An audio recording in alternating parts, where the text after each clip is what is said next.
नहमदुहु व नुसल्ली व नुसल्लिम अला रसूलिहिल करीम अम्मा बाद। मरकज़ अहलुस सुन्नत वल जमात सरगोदा पाकिस्तान से आपके सवालात के जवाबात के लिए हाज़िर खिदमत हैं। जो अहबाब हमें अपना सवाल भेजना चाहें हमारा ईमेल एड्रेस नोट फरमाएँ। markaz.edu87@gmail.com markaz.edu87@gmail.com उर्दू ज़ुबान में अपना सवाल लिख भेजिए। इंशाअल्लाह मरकज़ की तरफ से उसका जवाब दे दिया जाएगा। शुरू करते हैं आज के पहले सवाल से। पहला सवाल हमें पूछा है आलमगीर मोहम्मद साहब ने बनू से। आप पूछते हैं कि एक शख्स दो जगह तरावी पढ़ाता है, आया दोनों जगहों पर पढ़ाई गई तरावी दुरुस्त करार पाएगी या नहीं। देखिए, तरावी सुन्नत मुअक्कदा है। जब एक शख्स ने तरावी पढ़ा ली है तो सुन्नत मुअक्कदा उसके ज़िम्मा से साक़ित हो गई। अब अगर वो दोबारा पढ़ाएगा तो दोबारा पढ़ाई जाने वाली नमाज ये सुन्नत मुअक्कदा नहीं होगी, ये नफिल होगी। इसलिए पहले मकाम पर जो उसने तरावी पढ़ाई है ये तो उसकी सुन्नत मुअक्कदा तरावी हो गई, और दूसरे मकाम पर जो पढ़ाएगा तो ये उसकी नफिल शुमार होगी, और उसके पीछे जो मुक्तदी होंगे उन्होंने नियत की होगी सुन्नत मुअक्कदा की, लिहाजा उनकी तरावी शुमार नहीं होगी। आलमगीरी में ये जुज़िया मौजूद है कि दो मकाम पर तरावी पढ़ाने वाला शख्स की दूसरी जो तरावी होगी वो शरन तरावी नहीं होगी, वो नफिल शुमार होगी। इसलिए आलमगीर मोहम्मद साहब से हम ये अर्ज़ करेंगे कि इस शख्स की दोनों किस्म की नमाज़ों में से पहली नमाज तरावी शुमार होगी और दूसरी नमाज नफिल शुमार होगी, दूसरी तरावी नहीं होगी। इसलिए एक ही जगह पढ़ाए, दूसरी जगह न पढ़ाए। मोहम्मद कासिम अली साहब सिंध से सवाल करते हैं, नमाज पढ़ते हुए बाज़ दफ़ा मस्जिद में लगे हुए शीशे में नमाजी का अक्स नज़र आता है, इससे नमाज पर तो कोई फ़र्क नहीं पड़ता। इससे नमाज पर कोई फ़र्क नहीं पड़ता। बस इंसान को चाहिए कि जब क़ियाम की हालत में हो तो अपनी निगाह को सजदा की तरफ रखे, और जब रुकू में हो तो अपनी निगाह को अपने पाँव की पुश्त पर रखे रुकू में, और सजदा में हो तो अपनी नाक की बीनी पर रखे। अगर तशहुद में है तो अपनी गोद में निगाह रखे। सामने शीशा लगा हुआ हो, उसमें इस नमाजी का अक्स नज़र आता भी हो तब भी कोई हर्ज नहीं। नमाजी को बस अपनी निगाह को कायम रखना चाहिए, इसकी नमाज पर कोई फ़र्क नहीं पड़ेगा। नाजिम हुसैन साहब सिंध से आप सवाल करते हैं कि 20 रकत तरावी की दलील बयान कर दें। देखिए, 20 रकत तरावी पर तो हमारे काफ़ी ज़्यादा बयानात यूट्यूब पर मौजूद हैं, फ़ेसबुक पर मौजूद हैं, जिसमें 20 रकत तरावी को दलाइल की रोशनी में साबित किया गया है। उस्ताज़ मोहतरम हज़रत मुतकल्लिम इस्लाम मौलाना मोहम्मद इलियास घुमन साहब दामद बरकातुहुम ने इस मौजू पर मुस्तकिल एक फ़ाइल नोट्स मुरतब फरमाए हैं 20 रकत तरावी के उन्वान से। एक तो उसका मुताला फरमाएँ, और दूसरा उस्ताद मोहतरम की किताब रमज़ानुल मुबारक फ़ज़ाइल व मसाइल में भी 20 रकत तरावी पर दलाइल मौजूद हैं। आपने जो कि सवाल पूछा है, सर दस्त में एक दो रिवायात अर्ज़ कर देता हूँ। मुसन्नफ़ इब्न अबी शैबा में हज़रत अब्दुल्ला बिन अब्बास रज़ी अल्लाह ताला अन्हु से मरवी है, फरमाते हैं कि रसूलुल्लाह सल्लल्लाहु अलैहि वसल्लम रमज़ान में 20 रकत और वित्र पढ़ा करते थे। 20 रकत ये आप अलैहिस्सलाम की तरावी होती थी, और वित्र ये तरावी के बाद जो हम पढ़ते हैं ये वही थे। इसमें भी इस रिवायत में रबी अलैहिस्सलाम से रमज़ान मुबारक में 20 रकत पढ़ना साबित है, और ये तरावी है जो दलील है कि तरावी 20 रकत है। इस रिवायत की सनद हसन दर्जा की है, क्योंकि इस रिवायत का जो मज़मून है 20 रकत तरावी, इस पर पूरी की पूरी उम्मत आज तक अमल करती चली आ रही है। और जिस रिवायत के मज़मून को उम्मत मुस्लिमा ले अमल के लिए, जिसे तलक्की उम्मत बिलकबूल कहा जाता है, तो ऐसी रिवायत सही हुआ करती है। इसलिए इस रिवायत की सनद को हसन और बल्कि इससे बढ़कर सही कहा जाएगा। नंबर 2, तारीख़ जुरजान में हज़रत जाबिर बिन अब्दुल्ला रज़ी अल्लाह ताला अन्हु से रिवायत है, फरमाते हैं कि नबी अलैहिस्सलातु वस्सलाम रमज़ान की रातों में से एक रात हमारे पास तशरीफ़ लाए। आप अलैहिस्सलातु वस्सलाम ने 4 रकत, 20 रकत और 3 रकत वितर पढ़ाए।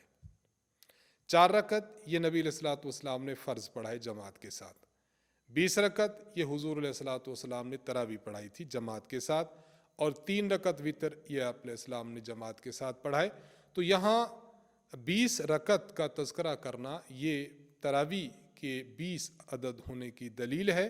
ये रिवायत भी उम्मत ने इसको लिया हुआ है और इस पर अमल पैरा है, इसलिए ये रिवायत भी हसन बल्कि सही दर्जा की होगी। हज़रत उमर बिन ख़त्ताब रज़ी अल्लाह ताला अन्हो से कई रिवायात मरवी हैं कि जिनमें हज़रत उमर रज़ी अल्लाह अन्हो ने 20 रकत तरावी का हुक्म दिया। आप रज़ी अल्लाह अन्हो के दौर में 20 रकत तरावी पढ़ाई जाती रही। यही हाल हज़रत उस्मान रज़ी अल्लाह अन्हो और हज़रत अली रज़ी अल्लाह अन्हो और दीगर सहाबे किराम रज़ी अल्लाह अन्हुम का है। ये मैंने चंद दलाइल अर्ज़ किए हैं। मुस्तकिल दलाइल देखने हों तो उस्ताद मोहतरम की किताब रमज़ान मुबारक फ़ज़ाइल व मसाइल और उस्ताद मोहतरम के तैयार करदा नोट्स 20 रकत तरावी का मुताला फरमा लें। मोहम्मद अब्दुल्ला साहब लाहौर से सवाल करते हैं कि एक शख्स बालिग है, उसकी उम्र 17 साल है लेकिन उसकी दाढ़ी अभी तक नहीं निकली, इसके पीछे तरावी दुरुस्त है? जी हाँ, इसके पीछे तरावी दुरुस्त है। इसकी उम्र मुकम्मल है, बालिग हो चुका है। अब तरावी इसकी दाढ़ी का ना निकलना इसकी वजह से इसकी तरावी पर कोई फ़र्क नहीं आएगा। तरावी इसके पीछे बिला तकल्लुफ़ दुरुस्त है। अगला सवाल हमसे पूछा है अब्दुल हमीद साहब ने पिशावर से।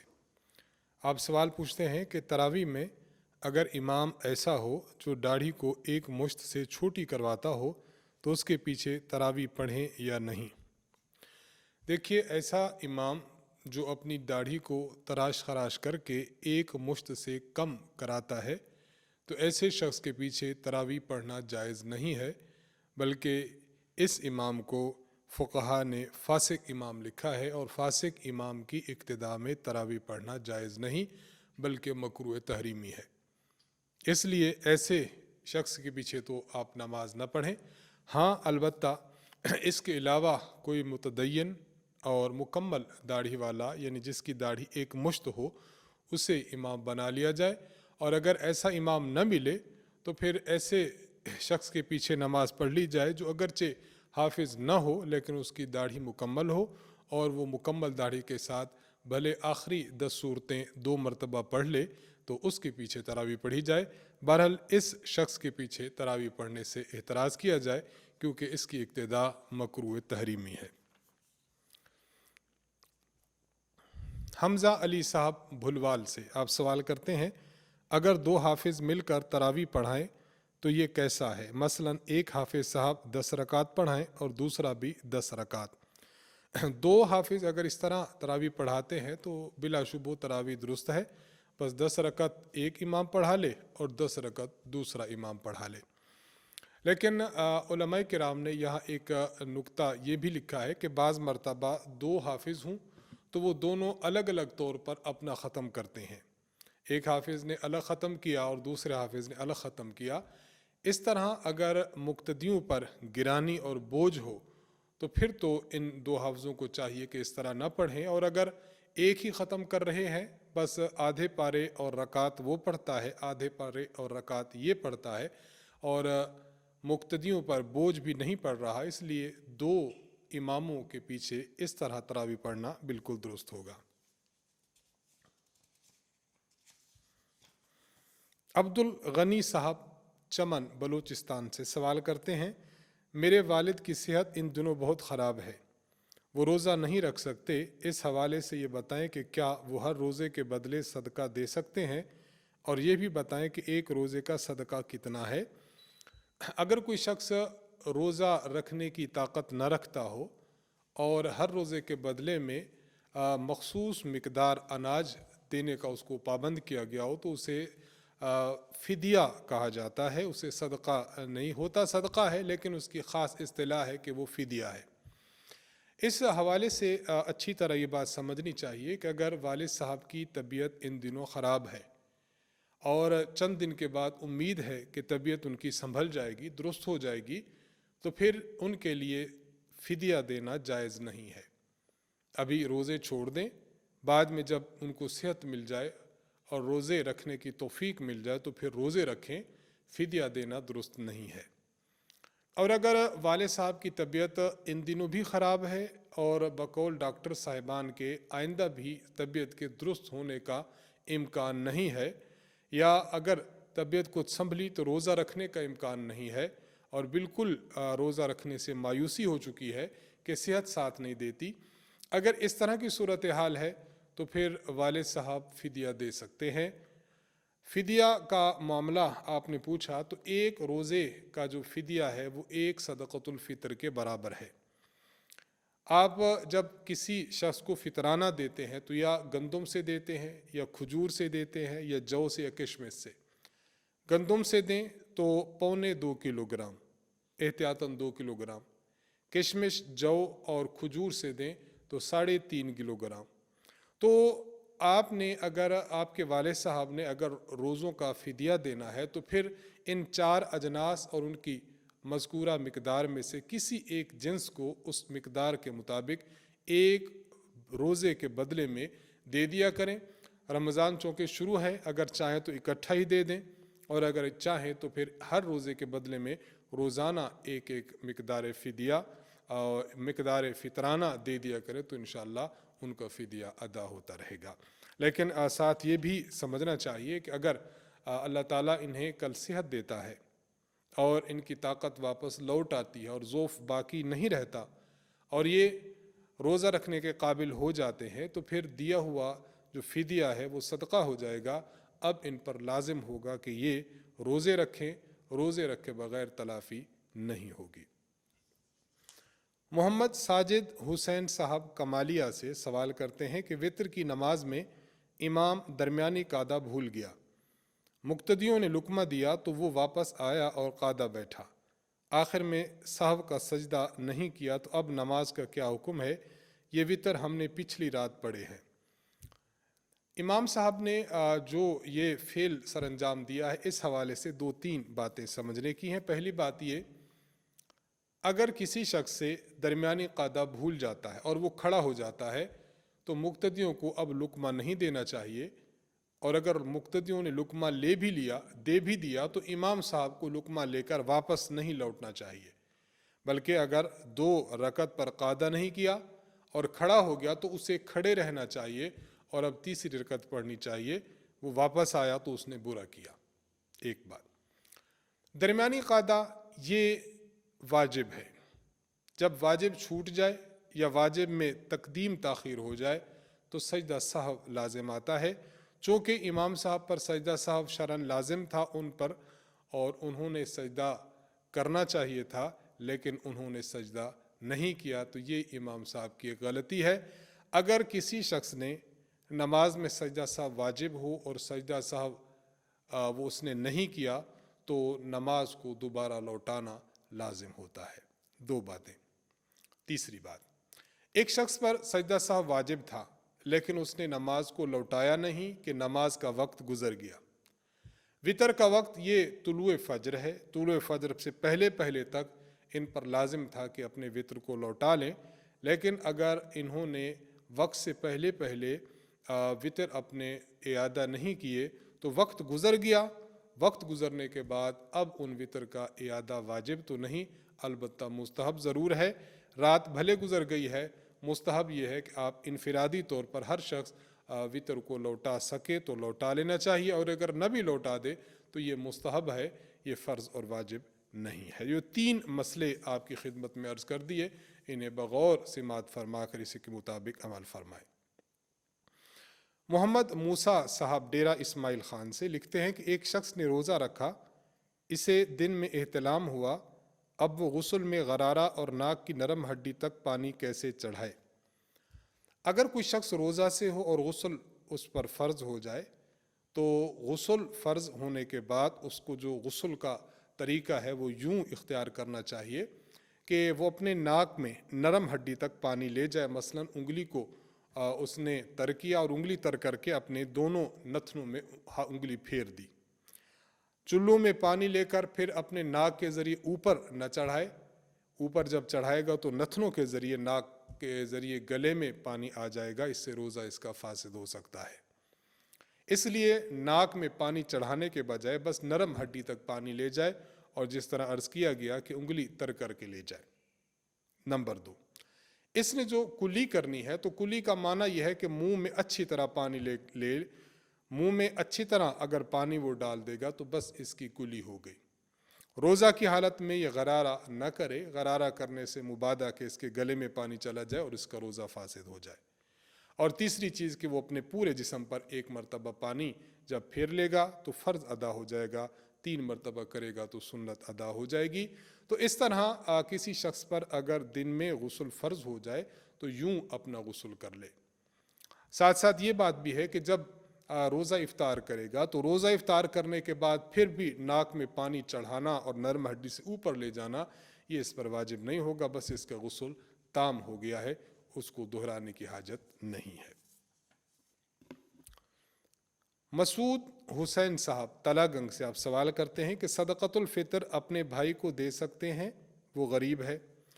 صدقۃ الفطر اپنے بھائی کو دیا جا سکتا ہے۔ مختصر سی تمہید میں عرض کرنا، تفصیل میں عرض کرنا چاہوں گا۔ صدقۃ الفطر ان لوگوں کو دیا جا سکتا ہے جن کو زکوٰۃ دینا جائز ہے، اور جن کو زکوٰۃ دینا جائز نہیں ان رشتہ داروں کو صدقۃ الفطر بھی نہیں دے سکتے۔ زکوٰۃ کے متعلق اصول یہ ہے کہ زکوٰۃ انسان اپنے والدین کو بھی نہیں دے سکتا، دادا دادی، نانا نانی، پڑ دادا پڑ دادی، پڑ نانا پڑ نانی، اوپر تک ان کو بھی نہیں دے سکتا۔ اسی طرح جو اس سے پیدا ہوئے ہیں، بیٹا بیٹی، پوتا پوتی، نواسا نواسی، ان کی اولادیں، ان کو بھی نہیں دے سکتا۔ خاوند اپنی بیوی کو بھی نہیں دے سکتا اور بیوی اپنے خاوند کو بھی نہیں دے سکتی۔ اس کے علاوہ باقی رشتہ داروں کو دیا جا سکتا ہے، بہن بھائی کو دے سکتا ہے، بھائی بہن کو دے سکتے ہیں، چچا بھتیجے کو دے سکتا ہے، بھتیجا چچا کو دے سکتا ہے، سسر اپنے داماد کو دے سکتا ہے، داماد سسر کو دے سکتا ہے، بہو ساس کو دے سکتی ہے، ساس بہو کو دے سکتی ہے۔ تو یہ تفصیل ہے صدقۃ الفطر کے بارے میں۔ اصول اور فروع کو بھی نہیں دے سکتے، خاوند بیوی ایک دوسرے کو نہیں دے سکتے، اس کے علاوہ رشتہ دار دے سکتے ہیں۔ زکوٰۃ کی رقم ایک ہی غریب کو دینا ضروری ہے یا کئی غریبوں کو دی جا سکتی ہے؟ دونوں صورتیں درست ہیں۔ اگر زکوٰۃ کی رقم ایک ہی غریب کو دے دی جائے تب بھی درست ہے، اور زکوٰۃ کی رقم متفرق طور پر کئی غرباء میں بانٹ دی جائے تب بھی درست ہے۔ لیکن فقہا نے ایک بات لکھی ہے، وہ ہم عرض کر دیتے ہیں، وہ یہ: اگر کسی شخص نے ایک غریب کو اتنی زکوٰۃ کی رقم دے دی کہ جس سے وہ صاحب نصاب ہو گیا، تو اتنی زیادہ رقم زکوٰۃ کی بیک وقت دینا تو مکروہ ہے۔ ہاں البتہ جس شخص کو دیا جا رہا ہے وہ مقروض ہے، اس پر قرض زیادہ ہے، تو پھر ایک نصاب سے بڑھ کر بھی اس کو زکوٰۃ دی جا سکتی ہے، کیونکہ اب وہ صاحب نصاب بنے گا ہی نہیں، کیونکہ اس پر بہت زیادہ قرض جو ہے وہ چڑھا ہوا ہے۔ تو زکوٰۃ کی رقم ایک کو بھی دی جا سکتی ہے اور متفرق افراد کو بھی دی جا سکتی ہے، اس تفصیل کے ساتھ۔ تیسرا سوال لکھتے ہیں مسعود حسین صاحب کہ ہمارے محلے میں سلائی کڑھائی سینٹر میں مشینوں کی ضرورت ہے، کیا ہم زکوٰۃ کی رقم سے وہاں مشین دے سکتے ہیں؟ زکوٰۃ کی رقم کی ادائیگی کے لیے ضروری ہے کہ جس کو زکوٰۃ کی رقم دی جائے وہ اس کا مالک بن جائے۔ سلائی کڑھائی سینٹر میں جو مشینیں دی جاتی ہیں، خواتین آتی ہیں، سیکھتی ہیں اور پھر چلی جاتی ہیں۔ خواتین ان مشینوں کی مالک نہیں بنتی، اس لیے سلائی کڑھائی سینٹر میں مشینیں خرید کر دینے سے زکوٰۃ ادا نہیں ہوگی۔ ہاں ایک صورت یہ ہو سکتی ہے کہ آپ نے اس سینٹر میں دیکھا مثلاً 10 خواتین ہیں، 5 خواتین ہیں، مشینیں آپ نے خریدی اور خرید کر ایک خاتون کو ملکیت کر دی کہ تم اس کی مالک ہو، اور وہ گھر لے جانا چاہے تو اس کو کوئی روک ٹوک نہ ہو، وہ گھر لے جائے، تو زکوٰۃ کی ادائیگی میں ضروری ہے کہ جس کو زکوٰۃ دی جا رہی ہو وہ اس رقم کا یا چیز دی جا رہی ہے تو اس چیز کا مالک ہونا چاہیے۔ اگر مالک نہیں بنتا، صرف وہ منفعت حاصل کر رہا ہے، تو اس طرح زکوٰۃ ادا نہیں ہوگی۔ تو آپ کے تینوں سوالات کے جوابات ہو گئے۔ انہی سوالات کے ساتھ ہم آپ سے اجازت چاہیں گے۔ اللہ تبارک و تعالیٰ سے دعا ہے کہ اللہ تعالیٰ رمضان المقدس میں ہمیں خیر و برکت کے ساتھ زیادہ سے زیادہ عبادات کرنے کی توفیق عطا فرمائے۔ وآخر دعوانا ان الحمد للہ رب العالمین۔